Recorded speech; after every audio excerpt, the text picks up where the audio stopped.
17일자 말씀 누가복음 13장 1절부터 9절까지 말씀입니다. 우리 한 절씩 교독하겠습니다.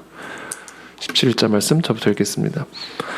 그때 마침 두어 사람이 와서 빌라도가 어떤 갈릴리 사람들의 피를 그들의 제물에 섞은 일로 예수께 아뢰니 대답하여 이르시되 너희는 이 갈릴리 사람들이 이같이 해 받음으로 다른 모든 갈릴리 사람보다 죄가 더 있는 줄 아나 너희에게 이르노니 아니라 너희도 만일 회개하지 아니하면 다 이와 같이 망하리라. 또 실로암에서 망대가 무너져 치어 죽은 18사람이 예루살렘에 거한 다른 사람보다 죄가 더 있는 줄 아느냐. 너희에게 이르노니 아니라 너희도 만일 회개하지 아니하면 다 이와 같이 망하리라.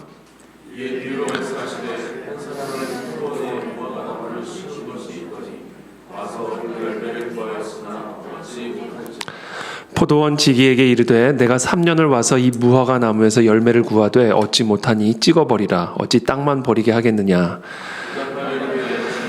금년에도 그대로 두소서. 내가 두릅하고 걸음을 줄이니. 함께 읽습니다. 이후에 만일 열매가 열면 좋거니와 그렇지 않으면 찍어버리소서 하였다 하시니라. 아멘. 네, 그때 마침 그러니까 계속해서 이어지는 겁니다. 오늘 그러니까 이번 주간의 예수님의 말씀은 사실 우리가 월요일의 말씀 하나님의 나라와 의를 구하라 그리하면 이 모든 것을 너희에게 더하시리라. 이 월요일의 말씀부터 이어지는 이 종의 사명, 목숨을 위해 살지 말고 그 목숨으로 하나님의 나라와 의를 위해서 살아라. 라고 하는 아주 일관된 메시지를 우리에게 계속해서 주시고 계시고, 오늘 본문도 비록 장은 바뀌지만 12장에서 13장으로 바뀌지만 그러나 그 상황은 계속해서 이어집니다. 그때 마침. 그러니까 이 그때 마침이란 이 단어가 우리가 지금 쭉 묵상해온 그 말씀과 연장선상에서 묵상할 것을 어떻게 보면 암시해주는 말씀이라고 묵상할 수가 있죠. 그때 마침 두어 사람이 와서 빌라도가 어떤 갈릴리 사람들의 피를 그들의 제물에 섞은 일로 예수께 아뢰니 대답하여 이르시되 너희는 이 갈릴리 사람들이 이같이 해 받음으로 다른 모든 갈릴리 사람보다 죄가 더 있는 줄 아느냐. 그 갈릴리 사람들이 이스라엘 사람들이죠. 이스라엘 사람들이 성전에서 제사를 드릴 때, 그때 이 빌라도가 이제 죽이는 그런 사건이 있었습니다. 일종의 학살한 사건이죠. 이제 그것을 이제 이야기하는 겁니다. 그들이 하나님께 제사를 드릴 때, 성전에서 제사를 드릴 때 빌라도가 그들을 죽인 이 사건에 대해서 어떻게 생각합니까? 신학적인 해석을 요청한 거죠. 어떻게 성전에서 제사를 드리는데 학살을 당합니까? 어떻게 이런 일이 있을 수가 있습니까? 그러니까 신학적인 해석을 요청을 할 때 예수님께서 이렇게 대답을 하십니다. 이 갈릴리 사람들이 이같이 해받음으로 다른 모든 갈릴리 사람보다 더 죄가 있는 줄 아느냐. 너희가 이런 일을 당하지 않았다고 해서 너희가 그들보다 더 의롭다 생각하느냐? 또는 그들이 너희들보다 더 죄가 있다고 생각하느냐? 너희에게 이르노니 아니라 너희도 만일 회개하지 아니하면 다 이와 같이 망하리라. 그럼 모든 이런 재난, 이런 모든 사고가 반드시 하나님의 심판적인 의미만을 갖고 있는 것은 아니죠. 우리가 그것을 다 헤아릴 수는 없지만 적어도 오늘 본문에서 당시 일어났던 어떤 그 큰 비극적인 사건을 예수님에게 해석을 요청할 때 예수님이 말씀하신 것은 회개하지 않으면 너도 망한다. 이렇게 경고의 메시지로 받아들일 것을 말씀하십니다. 너희가 그들보다 좀 더 의로워서가 아니라 너희들도 회개하지 않으면 다 저렇게 망할 것임을 하나님의 심판을 받을 것임을 경고하는 그런 경고의 메시지로 받아들여야 된다라는 겁니다. 이어서 또 말씀하시죠. 또 말씀하십니다. 실로암에서 망대가 무너져 치어 죽은 18사람이 예루살렘에 거한 다른 모든 사람보다 죄가 더 있는 줄 아느냐. 또 다른 재난 사고를 또 예로 말씀하십니다. 실로암에서 망대가 무너져서 18사람이 그 망대에 치여서 죽었어요. 그 사건을 또 예수님이 말씀하시면서 그 사람들이 너희들보다 더 많은 죄가 있기 때문에 그런 일을 당한 것이라 생각하느냐. 너희에게 이르노니 아니라 너희도 만일 회개하지 아니하면 다 이와 같이 망하리라.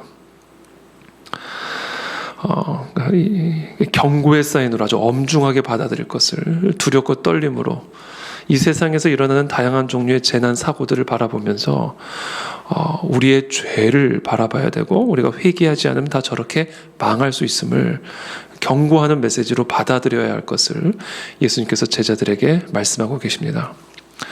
그러면서 이제는 상황적인 어떤 그 당시 있었던 어떤 사건을 가지고 이제 설명한 것을 넘어서 이제는 비유로 제자들에게 이어서 동일한 메시지를 설명하십니다. 그리고 좀 더 구체적으로 지금 예수님의 이 신학적 해석을 구체화시키십니다. 6절에 이에 비유로 말씀하시되 한 사람이 포도원에 무화과 나무를 심은 것이 있더니 와서 그 열매를 구하였으나 얻지 못한지라. 포도원지기에게 이르되 내가 3년을 와서 이 무화과 나무에서 열매를 구하되 얻지 못하니 찍어버리라. 어찌 땅만 버리게 하겠느냐. 그러니까 열매 맺지 못하는 무화과 나무에 대한 이 포도원 주인의 심판을 비유로 이제 말씀하시는 것이죠. 그러니까 결국은 지금 만일 회개하지 않으면 너가 다 이렇게 망하리라라는 메시지의 핵심은 뭐냐면 열매를 맺지 않으면 다 이렇게 망할 것이다라는 거예요. 열매 없는 너희의 삶에 열매가 나타나지 않으면 반드시 다 이렇게 망하게 될 것임을 경고하는 메시지로 받아들여야 된다. 지금 예수님은 그만큼 지금 열매에 대한 말씀을 하시는 겁니다. 우리의 삶의 열매. 열매를 맺지 못하면 무화과 나무 다 찍어버릴 거다. 요한복음 15장에서 포도원 나무의 비유를 통해서도 말씀하시듯이 열매를 맺지 못하면 다 찍어내버린다, 다 불태워버린다라는 말씀하시죠. 이 열매에 대한 말씀, 아주 엄중한 경고의 말씀을 하시는 것이죠. 8절에 대답하여 이르되 주인이여 금년에도 그대로 두소서 내가 두릅하고 거름을 줄이니 이후에 만일 열매가 열면 좋거니와 그렇지 않으면 찍어버리소서 하였다 하시니라. 은혜를 구하죠. 이 포도원 지기가 은혜를 구합니다. 금년까지만이라도 좀 내버려 두십시오. 내가 두릅하고 거름을 주겠습니다. 그래서 내년에는 열매를 꼭 맺도록 그렇게 하겠습니다. 이후에 만일 열매가 그때 열면 그때는 정말 좋겠지만 만약에 그렇지 않으면 그때 찍어버리십시오 라고 유예를 구하는 이 포도원 지기의 메시지가 나옵니다. 저는 요새 이번 특별 새벽 기도에도 그렇고 요즘에 하나님의 말씀을 준비하고 또 기도하는 가운데 또 말씀을 듣는 가운데 그리고 말씀을 전하는 가운데 하나님이 주시는 마음들이 있습니다. 하나님의 이 감정이 느껴질 때가 있어요. 느껴질 때가 있다라는 표현보다는 느껴지죠. 항상 하나님이 어떤 말씀을 주실 때는 그 말씀을 주실 때 그 말씀하시는 분의 느낌, 감정이 느껴집니다. 근데 제가 이걸 한 번은 나눠야 되겠지, 언제쯤 나눌까 이런 마음을 가졌는데 특별히 이 에스더 금식 기도회를 앞두고 우리 교회에게 주시는 하나님의 말씀, 저에게 우리들에게 말씀하시는 그 하나님의 그 감정은요 매우 엄중함이에요. 엄중함을 좀 느낍니다 요새. 이 가볍지가 않고 엄중함을 요구하시는 것 같아요. 말씀을 전하는 자에게 엄중함을 요구하고 계시고 또 말씀을 듣는 자에게 이 엄중하게 이 말씀을 받을 것을 요구하시는 것을 제가 느낍니다. 오늘 이 예수님의 말씀도 매우 엄중한 말씀이죠. 이 가벼운 말씀이 절대로 아닙니다. 어떻게 이 말씀이 가벼운 말씀을 우리가 받아들일 수가 있겠어요? 어제도 오늘도 많은 재난 사고들이 일어나죠. 신문 뉴스 보도를 통해서 건물이 무너져 내려서 매몰돼서 죽임을 당하는 사람들도 있고 길을 걷다 음주운전 사고에 쳐서 죽임을 당하는 사람도 있고 가스에 질식이 돼서 죽는 사람도 나타나고 있고 다양한 재난 사고들이 일어납니다. 우리 삶에 또 우리 주변에. 근데 그런 사건들을 볼 때 우리는 어떻게 그 사건을 받아들여야 되냐면 회개하지 않으면 우리도 저렇게 망할 수 있다라는 메시지로 받아들여야 된다는 것을 예수님께서 우리에게 말씀하고 계시는 것이죠. 회개하지 않으면 우리도 망한다, 죽는다. 저런 불의의 사고가 우리에게도 닥칠 수 있음을 예수님이 지금 경고하고 계시고 말씀하고 계시는 것이죠. 그러니까 이것은 어떻게 보면 겁을 먹게 하기 위한 것이 아니라 이 경고의 메시지, 이 열매를 맺고자 하시는 또 열매를 맺기를 원하시는 예수님의 이 강렬하고도 간절한 예수님의 그 마음, 우리들에게 아주 엄중하게 말씀하시는 그 예수님의 마음을 오늘 우리가 받아들여야 된다라는 겁니다.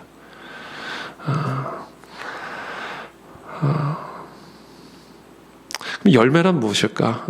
열매를 맺는 삶이란 무엇일까? 계속해서 말씀드리듯이 이제 사명을 위해 사는 삶이죠. 사명을 이루는 삶, 하나님이 우리에게 맡기신 그 사명을 이루는 삶, 그 삶으로 돌아가는 게 회개입니다. 회개. 우리가 살아가는 삶의 이유와 목적이 바로 하나님의 사명을 위해 살아가는 삶.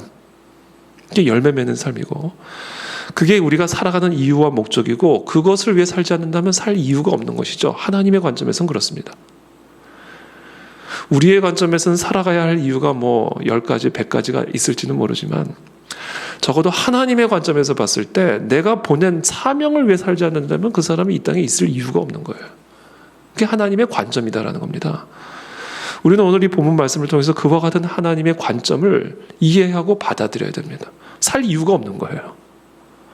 그 일을 하라고 보냈는데, 그 일을 하라고 남겨두었는데, 그 일을 하라고 생명을 주었고, 기업을 주었고, 재물을 주었고, 지식을 주었고, 모든 것을 맡겼는데, 그래서 청지기의 사명을 감당하도록 주인의 집을 맡겼는데, 그것을 하지 않는다면, 주인이 맡긴 것을 가지고 내 배를 배불리고 내 옷을 입히고 나를 위해서 살아간다면 그 사람은 이 땅에 있을 필요가 없는 거예요. 이게 주인의 관점이다라는 것을 오늘 예수님이 말씀하시는 거예요. 그래서 이런저런 사고들이 일어날 때, 그렇게 불의의 사고로 목숨을 잃는 사람들, 그런 것들을 볼 때 우리는 내가 지금 열매를 맺고 있는가? 내가 이 땅에서 살아가는 이유와 목적을 제대로 감당하고 있는가? 하나님이 나를 보실 때 내가 계속해서 여기에 남아있어야 할 이유를 느끼실까? 이것들을 생각하면서 다시금 열심을 내야 된다는 겁니다. 열심을 내게, 마른 땅 같은, 메말라져 버린, 사명의 불을 잃어버린 이 땅의 것으로 성령의 불을 완전히 소멸시켜버린 우리의 마음에 다시금 이 사명의 불, 성령의 불을 다시금 지펴서 열심을 내요. 회개하라. 어제 요한계시록 말씀 나눴죠. 징계를 받으면 그것은 하나님이 사랑하는 자들을 책망하는 것이라는 사실을 깨닫고 열심을 내라, 회개를 하라. 이것이 일곱 교회를 향한 예수님의 말씀이었습니다. 이것이 오늘 예수님의 본문, 오늘 말씀에 담겨진 예수님의 메시지죠. 열매를 구하되 얻지 못하면 찍어내버릴 거다.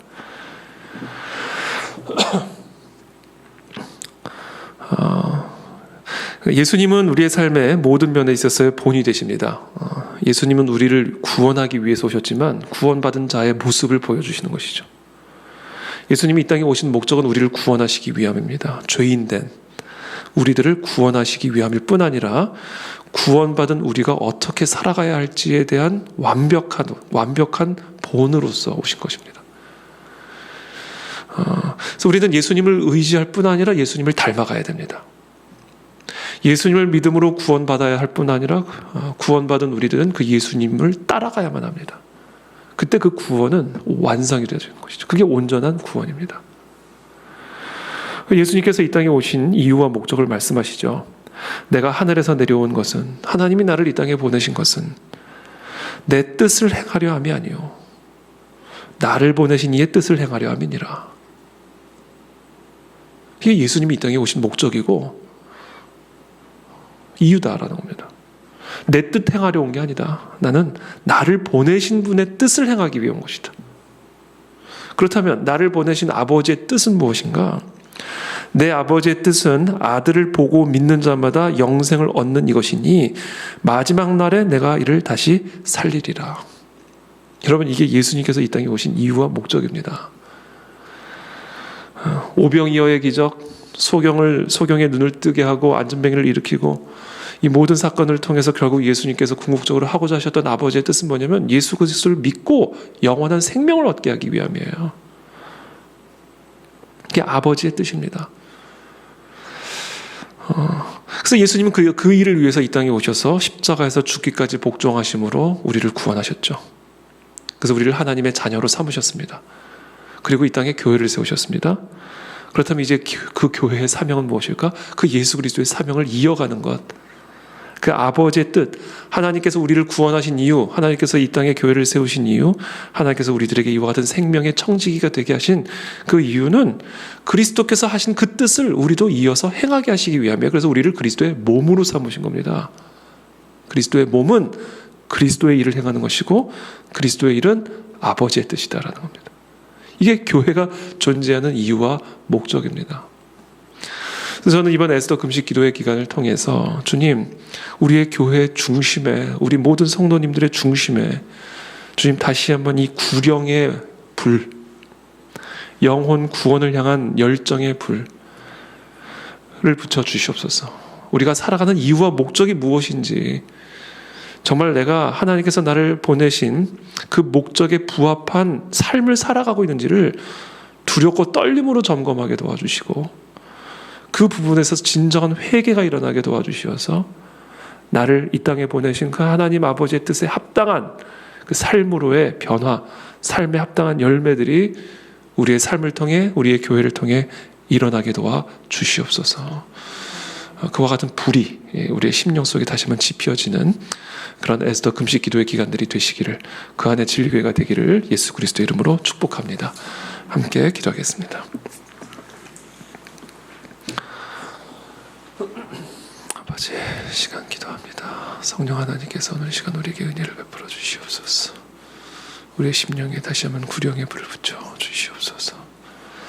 하나님, 그래서 이 마지막 때에 그 하나님의 뜻을 이루어드리는 열매로 아버지께 영광 돌리는 우리 그 안에 진리교회와 우리 모든 성도들이 될 수 있도록 축복하여 주시옵소서. 살아계신 하나님 아버지, 오늘 우리에게 주신 이 예수님의 엄중한 말씀, 이 하나님의 마음 안에 있는 오늘 우리들에게 말씀하시는 그 엄중함을 우리들이 엄중하게 듣기를 원합니다. 그래서 그 엄중함이 우리의 메말라버린, 땅과 같이 메말라버린 우리의 심령에 소명의 불, 사명의 불, 구령의 불이 붙어서 정말 하나님께서 우리를 이 땅에 남겨두시고 우리에게 생명을 맡기시고 우리에게 모든 것을 맡기신 그 이유와 목적과 그 사명을 위해 달려나가는 그런 열심으로 불붙는 우리 그 안에 진리교회와 우리 그 안에 진리교회 우리 모든 성도들 한국교회가 될 수 있도록 주님 특별한 은혜와 축복을 더하여 주시옵소서. 특별히 우리 에스더 금식 기도회 기간 동안에 하나님 통일 한국과 선교 한국과 또한 다음 세대들을 회복하여 이 땅에 하나님의 나라와 통치를 이루는 그와 같은 놀라운 복음 전파의 사명을 감당할 수 있는 그런 놀라운 사명과 열정의 불이 다시 한번 강렬하게 지피어지는 부흥과 각성의 은혜가 임하는 그런 금식의 시간들이 될 수 있도록 우리 모두에게 은혜를 베풀어 주옵시고, 또 하나님의 말씀을 대언하게 될 우리 모든 메신저들의 그 심령과 입술에 살아계신 하나님의 말씀을 담아주시어서 잠들어 있는 영혼들마다 깨어나게 도와주시고 이 땅에 취해 있는 자들마다 깨어나게 도와주시어서 하나님의 나라와 의를 위해 달려나가는 우리 모든 그 안에 진리의 교회가 될 수 있도록 축복하여 주시옵소서. 예수 그리스도의 이름으로 감사하며 기도하옵나이다. 아멘.